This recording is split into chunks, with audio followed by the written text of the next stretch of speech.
Hello guys, it's Bassett here, and today I want to show you a great game between two amazing players. Here we have a Russian player nicknamed Nicoract, and his opponent is none other than Serral.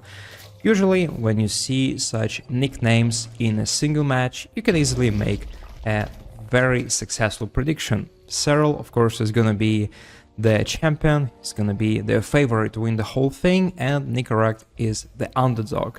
But this match was really interesting because of how it all turned out and how Nicoract was trying to pierce Serral's defenses. Normally, I prefer to root for the underdog, and this is also no exception.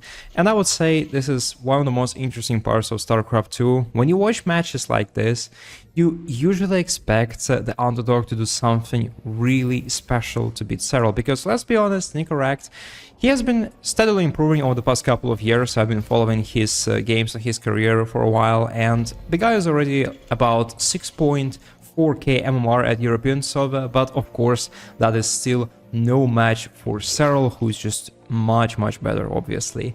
Serral is the champion, he's the GOAT, and when you want to play against Serral, and if you actually want to win the game, not just play it for the sake of playing it, you gotta do something special. And that is why I like to watch the matches with the underdogs, because usually they're trying to come up with something creative, something special, something that can surprise their opponent, because, well, it's quite obvious that in a late game scenario, in a macro game, Nicoract stands almost no chances against Serral. There are only a few players who can actually beat the Finnish legend in a late game stage, on the equal terms, let's say. And these are of course Clem and Maru, but I think no other Terran can really do that, because Serral is quite fast, but he's also very experienced now, compared even to the year when he first became the world champion, 2018. And Nicoract opens with two barracks on the low ground and some Reapers. This is not something really like super special, because Reapers are quite good, but of course Serral knows how to deal with it, and it's not beyond, so not really the same level of microcontrol. But I gotta say that this is at least something, because he's at least trying to force the game to go down a different path than normal. At least something is going to happen, and he actually might get one drone. That was quite nice.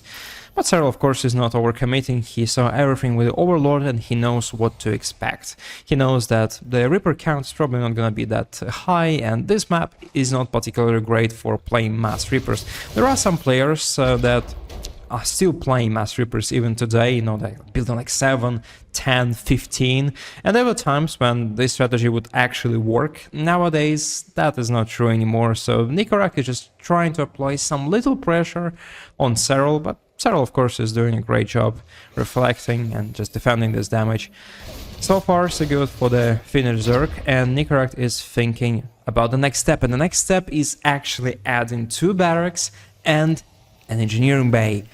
That is something unconventional, I gotta say, because normally you would see a factory, and then you would see the starport, some medevacs, some Hellions maybe siege tanks as well, but here we see none of that. We only see this team pack upgrade and the +1 on the weapons, of course. And that is something that you would not normally expect in a matchup like this, because, well, Marines, they kinda need some assistance.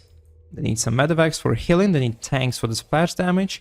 Even though Marines, they actually pack a punch, they do decent DPS, but when you have Bailings, when you have Queens and you're on creep, doesn't look that good anymore.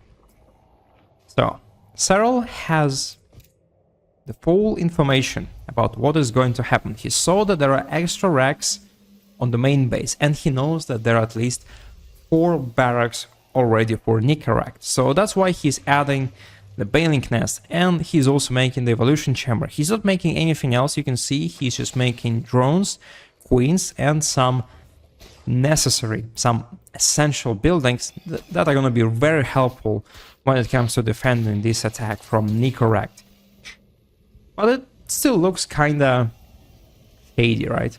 You don't really know the full information. Serral is adding the Carapace upgrade, but you can see that Nicoract is actually pulling the boys here. He's going for a big all-in attack, and this is actually quite crazy. He got all SCVs, every single one of them, and he's coming for that push. And Serral had no overload there. He's gonna spot it, but it's gonna be a little bit too late. But he knows that it's coming. The drones are evacuating, and he's making the full wall here and some extra bailings and extra splines as well, free in the mineral line. So he's gonna be prepared for that. He cancels the upgrade, and the queens are ready. But there are so many SCVs and marines in the pack. 31 marine right now. The Nicoract is just targeting bailings. They're actually connecting, but is it gonna be enough for the Russian player here? Oh my god, it's looking really bad for Serral.